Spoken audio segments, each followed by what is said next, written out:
Terima kasih telah hadir di ruangan ini. Pada kesempatan ini saya bersama dengan Ketua KPK Bapak Firly Bahuri dan juga Deputi Penindakan Bapak Karyoto akan menyampaikan informasi terkait dengan penyidikan perkara dugaan tindak pidana korupsi berupa pemberian dan penerimaan hadiah atau janji terkait pengurusan dan perpanjangan hak guna usaha atau HGU di Kanwil BPN Provinsi Riau. Dan sebagaimana yang teman-teman juga sudah saksikan, saat ini kami sudah hadirkan 1 orang tersangka diantaranya dan akan lebih lanjut nanti secara lengkap disampaikan oleh Pak Ketua terkait dengan upaya hukum paksa yang akan KPK lakukan dalam penanganan perkara dimaksud. Baik, untuk selanjutnya kami akan serahkan kepada Pak Ketua. Kami persilakan Bapak.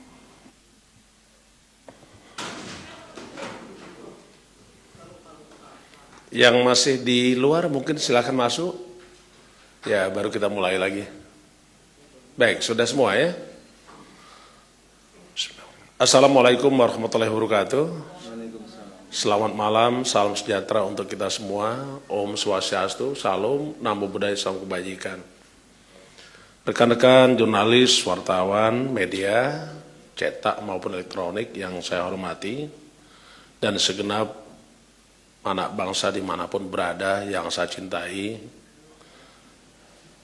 Pertama-tama adalah KPK sungguh menyampaikan apresiasi kepada rekan-rekan semua, di mana tidak pernah berhenti rekan-rekan memberikan dukungan kepada KPK. Semangat KPK untuk melakukan pemberantasan korupsi sampai Indonesia betul-betul bersih dari korupsi tidak pernah berhenti.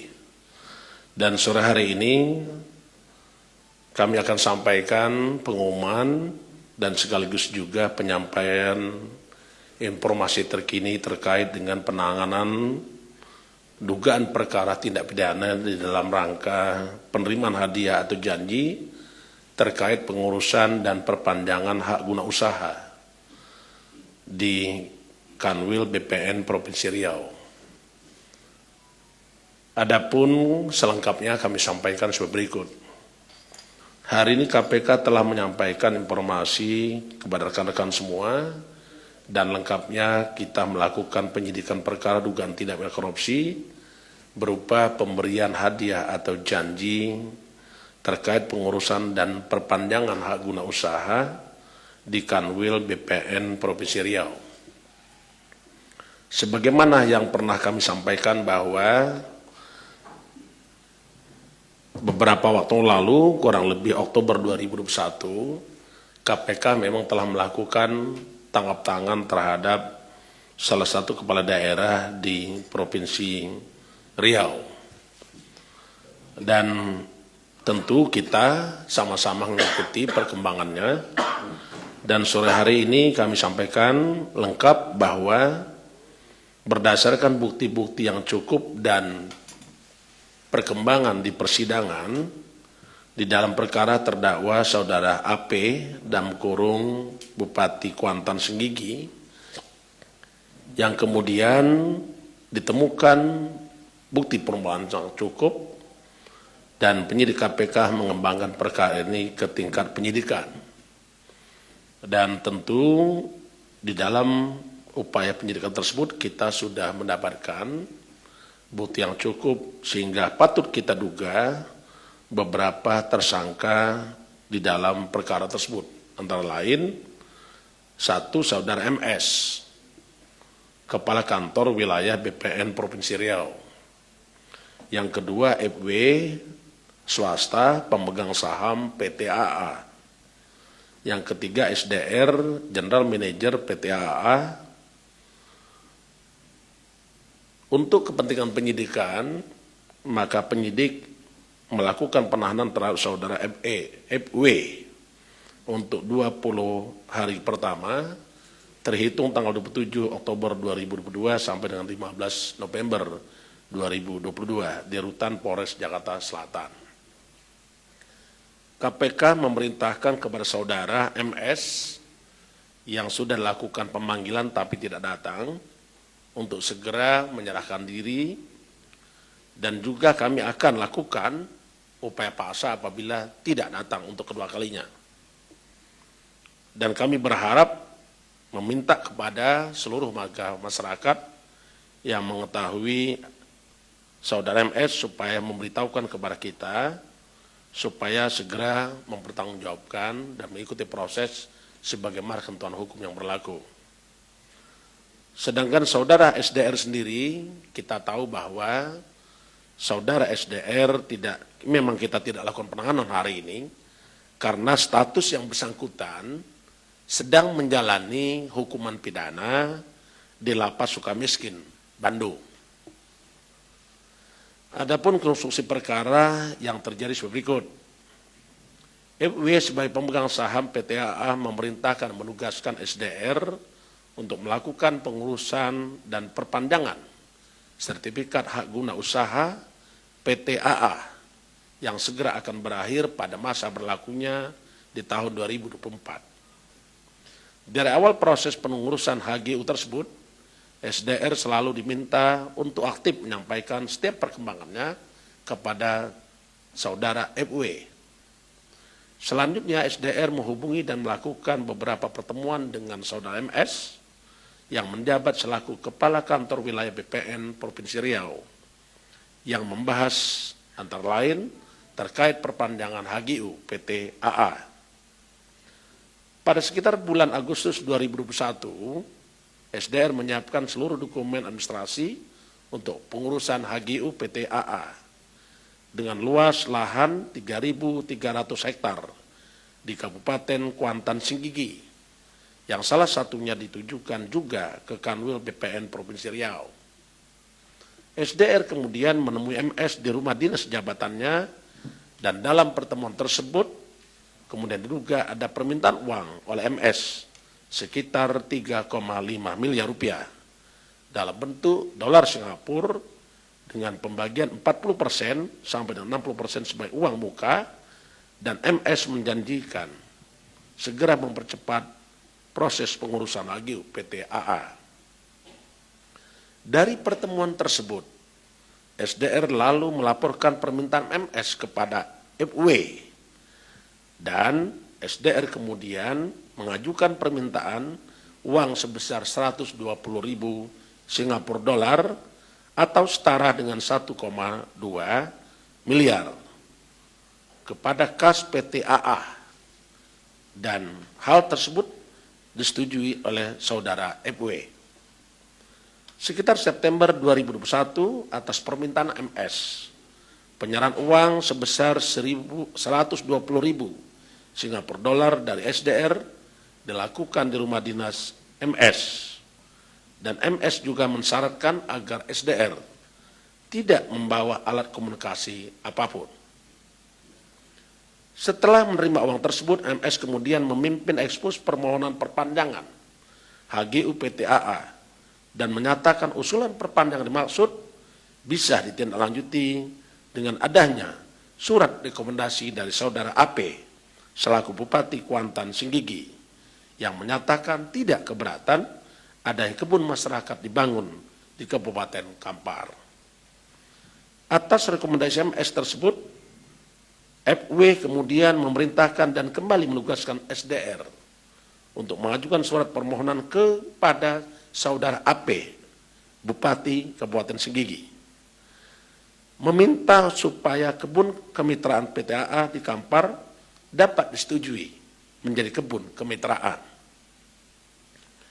Dilakukan pertemuan antara SDR dan AP, dan dalam pertemuan tersebut saudara AP menyampaikan bahwa kebiasaan dalam mengurus surat persetujuan dan pernyataan tidak keberatan atas 20% kredit koperasi prima anggota KKPA untuk perpanjangan HGU yang seharusnya dibangun di Kabupaten Kuantan Singgigi dibutuhkan minimal uang 2 miliar rupiah.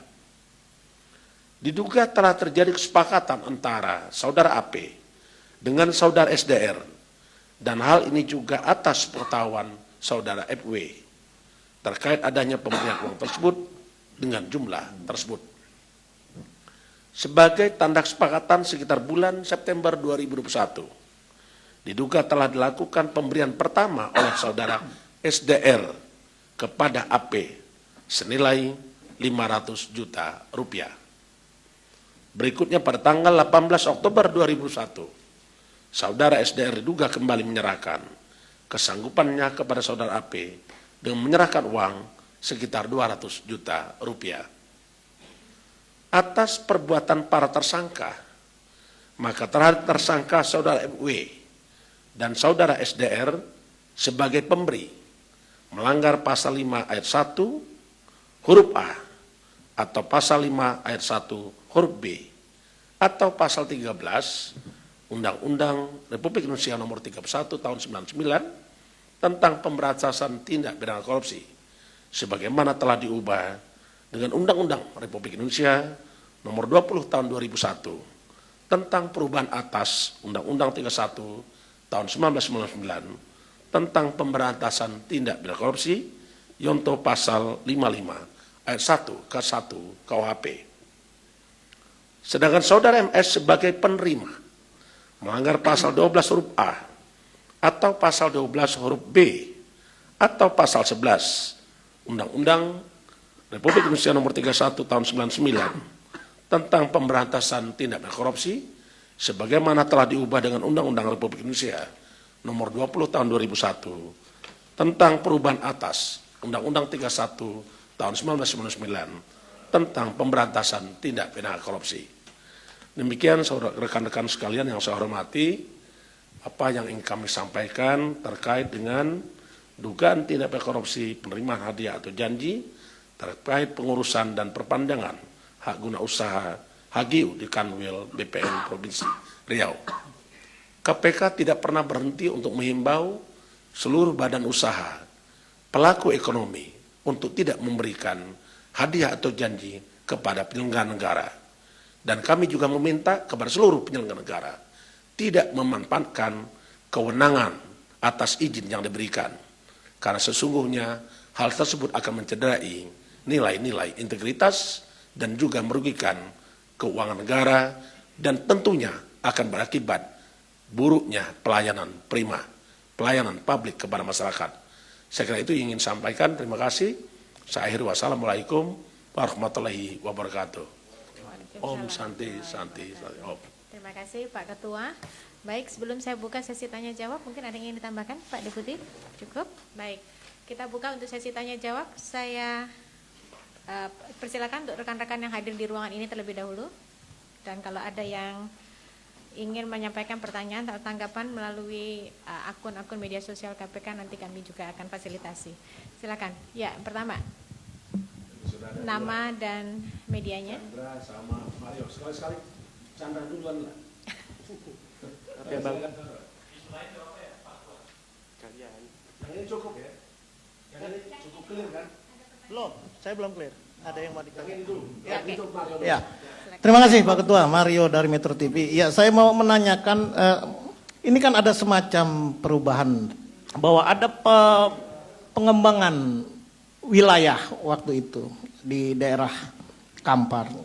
Apakah KPK sudah menelisik apakah benar mengapa pengajuan di HGU itu dilakukan di Kampar, kemudian justru ini berkaitan dengan kasus di Kuangsing, wilayah ini kan ada benturan, adanya pembagian wilayah terkait pengajuan izin tersebut. Terus kemudian waktu itu saya pada tanggal 17 November tahun 2001 saya sempat mewawancarai M. Sahrir, Kepala BPN Riau. Ya, dia mengaku bahwa sebenarnya tidak ada sertifikasi terkait HGU itu, tapi hanya melakukan perpanjangan saja. Lantas dia menyatakan bahwa hal itu sudah dilakukan sesuai prosedur. Bagaimana KPK melihat? Terus kemudian kalau memang diduga bahwa ini terkait suap yang mencapai 3 miliar atas pengakuan dari Sahrir sendiri, ada beberapa barang bukti milik aset milik yang sudah disita. Emang apa aja? Apa memang sudah dikembalikan uang atau seperti apa Pak Ketua? Nah, untuk pertanyaan yang lain nyambung aja Pak Ketua biar pindah ke yang lain. Ya, ini saya mau update terkait bagaimana sih soal kasus LNG ini Saya lihat ini LNG Pertamina pengadaan 2008 sampai 2021 ini cukup lama juga, karena sudah hampir, saya detek hampir 50 ke 60 orang saksi dari PT Badak LNG, dari dirutnya, komisarisnya, kemudian dari Kepala SKK Migas Dwi Sucipto, mantan Dirut Ginanjar, semua sudah diperiksa, dari Isabella, SDM Pertamina, Kairen, ada 4 dirut lebih, mantan dirut Pertamina sudah diperiksa. Apakah ini belum cukup untuk mengumumkan tersangka kasus LNG? Soalnya gini Pak Ketua, KPK sudah melakukan upaya penyidikan dengan mencegah 4 orang, ada Karen sama anaknya. Terus sudah dilakukan upaya penggeledahan, upaya paksa penggeledahan, menggeledah kantor Pertamina. Apakah itu belum cukup atau menunggu apa lagi? Gitu Pak Ketua. Dan satu lagi, bagaimana update pengembangan soal penyelidikan pengadaan di DPR RI. Kemarin sudah memeriksa kepala pengadaan, kepala rumah jabatan Hipi Hidupati, terus ibu kepala pengadaan di DPR, dan bahkan auditor Madya Pipin itu juga diperiksa di DPR. Itu aja Pak Ketua, makasih. Baik, poinnya sudah kita catat, ada 4. Saya langsung kasus lainnya, Pak. Pertama mau nanya soal upaya penggeledahan KPK di Bangkalan. Terus imigrasi bilang kalau Bupati Bangkalan dicegah. Nah ini terkait kasus apa? Apakah pengembangan atau kasus baru? Dan apakah Bupati ini dicegah karena berstatus sebagai tersangka? Gitu? Iya, Bupati Bangkalan. Terus mau nanya soal rencana KPK ke Jayapura untuk memeriksa kesehatan Lukas NMB. Apakah waktunya sudah ditentukan kapan akan ke sana, dan katanya kan ada pimpinan yang ke sana. Nah, apakah sudah ditentukan juga siapa pimpinan yang akan ke sana gitu? Terus yang ketiga mau nanya soal kabar, katanya kabar penerimaan uang dalam kardus durian yang dilakukan oleh Muhaimin Iskandar katanya dibuka lagi oleh KPK. Apakah itu benar? Terus terakhir, kasus Depnaker penerimaan uang penerimaan uang Muhaimin Iskandar di dalam sebuah kardus durian. Katanya itu dibuka lagi dan dikembangkan lagi oleh KPK. Apakah benar? Terus mau nanya yang terakhir, Menteri Perdagangan Zulkifli Hasan katanya akan dipanggil KPK untuk mendalami kasus suap di Unila. Nah ini kapan dipanggil ulang ya? Kan kayaknya 2 minggu lalu gitu dipanggil. Terima kasih, itu aja.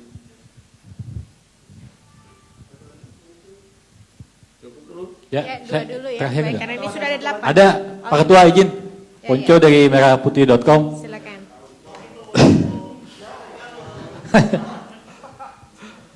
Ini terkait kasus korupsi IKTP, Pak Ketua. Ini kan melibatkan 3 klaster ya. Pertama itu klaster birokrasi di Kemendagri, kemudian kedua klaster legislatif di DPR, kemudian yang ketiga terkait pengusaha ya. Nah saat ini kan masih berlangsung persidangan dari kalangan klaster pengusaha, Pak Ketua. Nah belum lama ini mantan penyidik senior KPK Novel Baswedan menyebut bahwasannya Ganjar Pranowo, Gubernur Jawa Tengah saat ini belum cukup bukti terlibat kasus IKTP gitu. Padahal beberapa waktu lalu gitu sebelumnya beliau pernah diperiksa, bahkan berulang kali menjadi saksi di persidangan.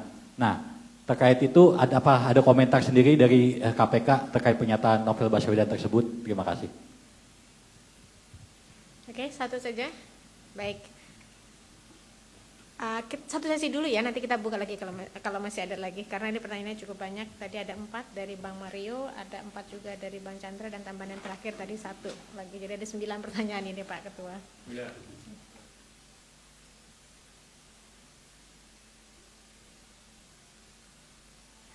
Ini pertanyaan Pak Mario cukup panjang. Saya agak sulit menjawab satu-satu. Tetapi saya sangat memahami bahwa ini bukti rekan-rekan media memberikan perhatian kepada KPK. Seketika memberi perhatian, itu sama dengan memberikan dukungan kepada KPK. Untuk itu saya mengucapkan terima kasih kepada rekan-rekan media yang selalu memberikan dan membersamai KPK dalam rangka upaya pemberantasan korupsi. Saya ingin menyatakan bahwa KPK itu bekerja sesuai dengan ketentuan prosedur sebagaimana diatur dalam hukum acara. Dan tentu kita akan berpegang teguh pada asas-asas, baik itu hukum pidana maupun asas-asas pelaksanaan tugas pokok KPK. Misalnya kita menjunjung tinggi tentang asas praduga tak bersalah. Bermakna adalah KPK tidak akan pernah menganggap seseorang itu bersalah sampai ada putusan hakim dan putusan hukum tetap yang menyatakan bahwa seseorang itu bersalah. Itu prinsip. Yang kedua, kita juga menganut persamaan di muka hukum. Yang berikutnya adalah tentu juga kita peradilan ini, kerja-kerja KPK ini kan diuji di peradilan. Artinya seketika seseorang kalau kita tetapkan tersangka, maka dia memiliki hak untuk mendapatkan pemeriksaan yang cepat di peradilan. Karena ada satu prinsip yang kita pegang adalah the sunrise and the sunset principle. Seketika kita mengatakan seseorang tersangka, maka KPK sangat yakin bahwa telah memiliki bukti pembelaan cukup bangdap yang patut menduga bahwa seseorang itu telah melakukan tindak pidana. Dan pekerjaan KPK memegang teguh setidaknya azas yang diantumkan di dalam Undang Nomor 19 2019. Antara lain misalnya KPK itu bekerja untuk kepentingan umum, proporsional, akuntabel, transparan, juga menjamin kepastian hukum dan juga keadilan. Dan yang tidak boleh kita tinggalkan adalah menjunjung tinggi asasi manusia. Itu prinsip-prinsip dasar kerja KPK. Dan KPK tentu bekerja bukan di ruang diskusi, tetapi dia bekerja bagaimana melakukan penyelidikan sehingga menemukan bahwa itu adalah peristiwa pidana. KPK melakukan penyidikan dalam rangka mengumpulkan keterangan, bukti-bukti, dan dengan bukti-bukti itu akan membuat terang suatu peristiwa pidana dan kita temukan tersangka. Itulah proses yang dijunjung tinggi oleh KPK, dan apapun yang ada di KPK adalah proses hukum. Tidak ada proses lain. Selanjutnya saya juga ingin menyampaikan bahwa tadi disampaikan oleh Pak Mario bahwa ada salah satu pihak misalnya telah mengembalikan uang. Coba kita baca kembali bahwa di dalam Undang-Undang 31 tahun 1999 di pasal 4 disebutkan, di situ sangat nyata bahwa pengembalian kerugian keuangan negara itu tidak menghapus tuntutan pidana. Artinya sekalipun sudah dikembalikan, bisa saja bila mana cukup bukti, tentulah kita akan lakukan proses sebagaimana ketentuan peraturan perundang-undangan yang berlaku. Dan tentu kita taat asas hukum acara. Tadi juga disebutkan tentang perkembangan perkara LNG ya. Kawan-kawan pasti mengikuti, tetapi sekali lagi kami sampaikan bahwa proses penyidikan itu memang tidak mudah.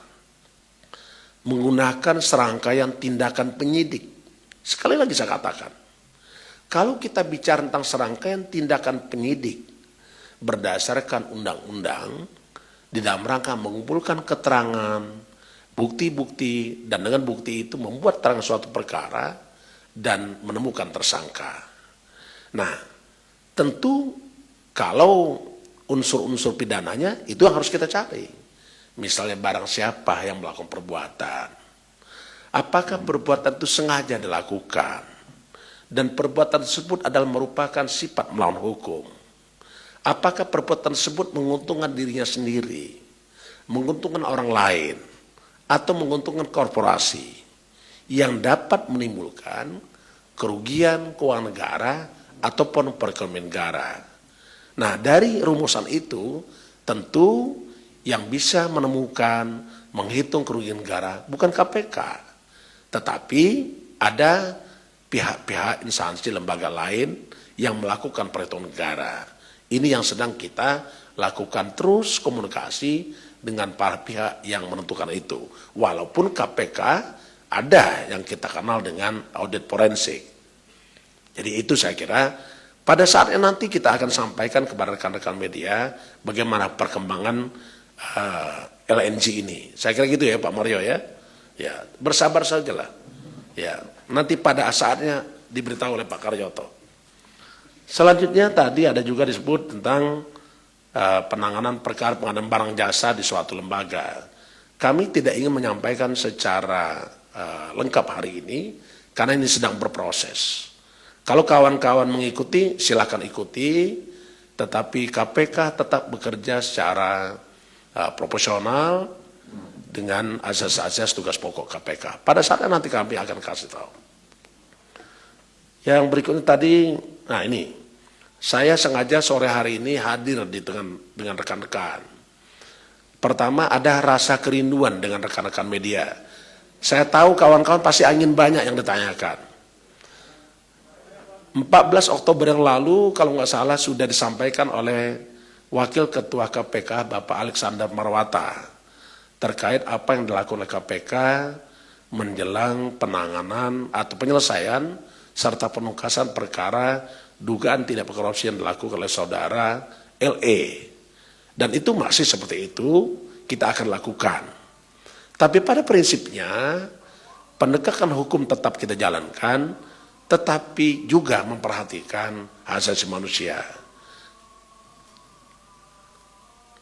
Ya, kita berhenti sejenak.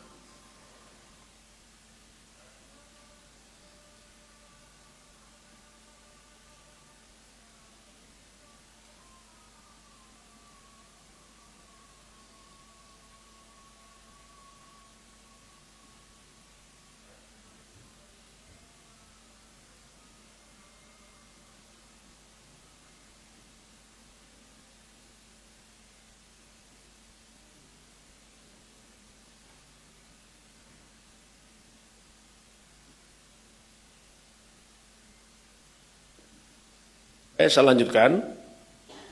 Jadi sebagaimana sudah disampaikan oleh Bapak Wakil Ketua KPK Bapak Alexander Marwata, rencana kita penyelesaian perkara dugaan tindak korupsi dilakukan oleh saudara LE itu tetap berjalan.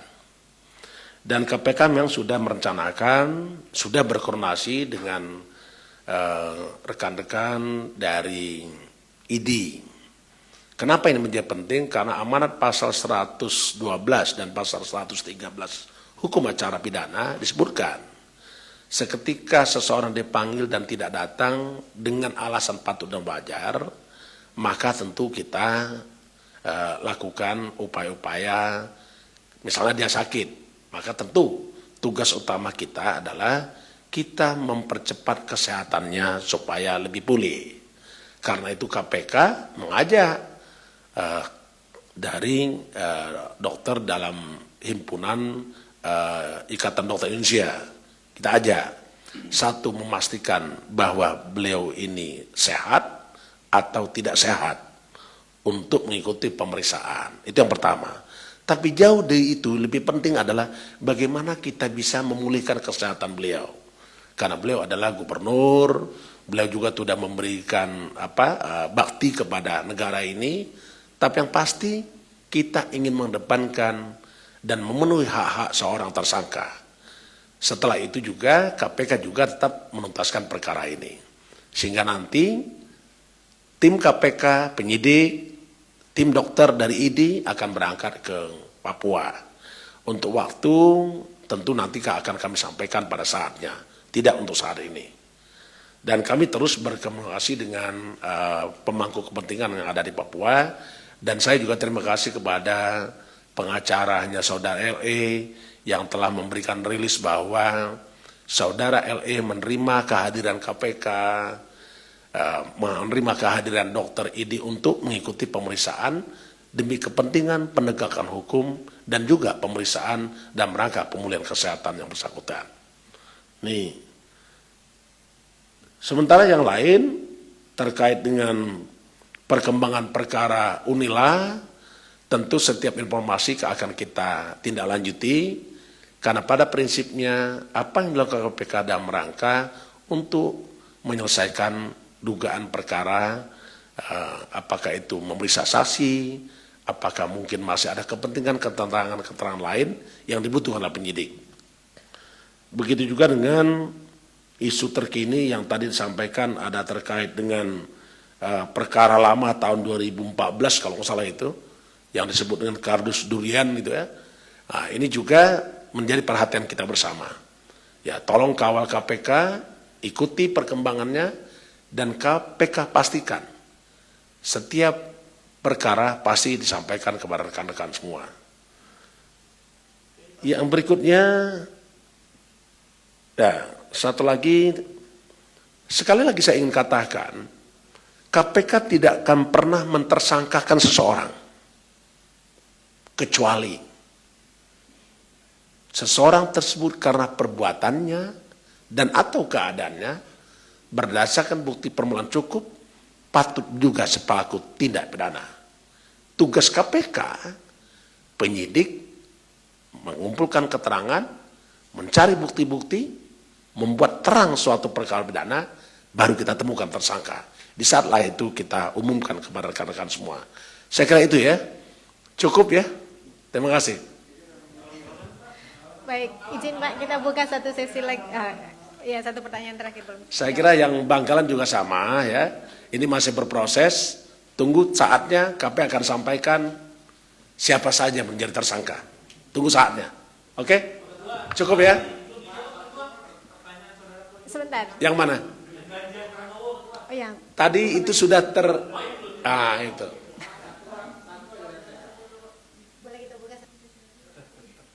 Oke, satu sesi lagi, 2 penanya ya, boleh. Oke, Mas Yogi sama Mas Sabir, silakan. Nomor HP saya sudah jelas. Izin Pak Ketua, kemarin kan dirilis itu skor indeks negara hukum tahun 2022 itu hanya naik 0,01 dibandingkan 2015 ya. Itu skornya 0,53. Nah, dari 8 indikator penilaian itu kondisi pada peradilan pidana dan aspek bebas korupsi itu skornya paling rendah Pak Ketua, yaitu 0,39 dan 0,40. Nah, bagaimana respon KPK melihat skor terutama di bebas korupsi itu yang masih rendah itu? Kemudian tadi kan juga Hakim Agung Ghazal Basaleh kan datang memenuhi panggilan. Nah, ini kan sebelumnya juga udah digeledah ya untuk ruangan stafnya kalau nggak salah itu oleh KPK. Apakah memang ini terindikasi terlibat ke sana kasusnya Pak Sudrajat di Mahkamah Agung atau bagaimana Pak? Dan 5 saksi yang lain apakah tadi juga memenuhi panggilan KPK? Terima kasih Pak. Ya, terima kasih. Satu lagi Pak. Ya. Mas Sabir, silakan. Ya, Satu lagi. saya Pak, saya menyambung kebetulan hampir sama pertanyaan sama Yogi tadi ya. Soal kasus suap Hakim Agung SD itu Pak. Beberapa saksi termasuk tersangka yang sudah diperiksa oleh tim penyidik itu diduga menyebutkan ada indikasi atau transaksi yang diterima oleh 2 orang Hakim Agung melalui tersangka D dan perantara lainnya gitu. Di antaranya Hakim Agung berinisial T dan Hakim Agung berinisial GS. Nah, nilai transaksinya lebih dari 4 miliar. Apakah benar demikian?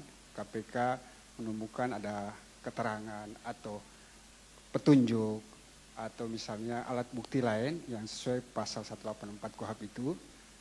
Yang kedua, ketika ada dugaan bahwa pihak lain diduga menerima dalam quote unquote ini adalah dua hakim agung, apakah KPK akan mendalami 2 hakim agung yang diduga menerima uang tersebut dan kemudian potensi tersangkanya seperti apa? Dari saya terima kasih. Assalamualaikum warahmatullahi wabarakatuh. Baik, terima kasih. Teman-teman cukup ya, ini sesi yang terakhir. Silakan Pak Ketua.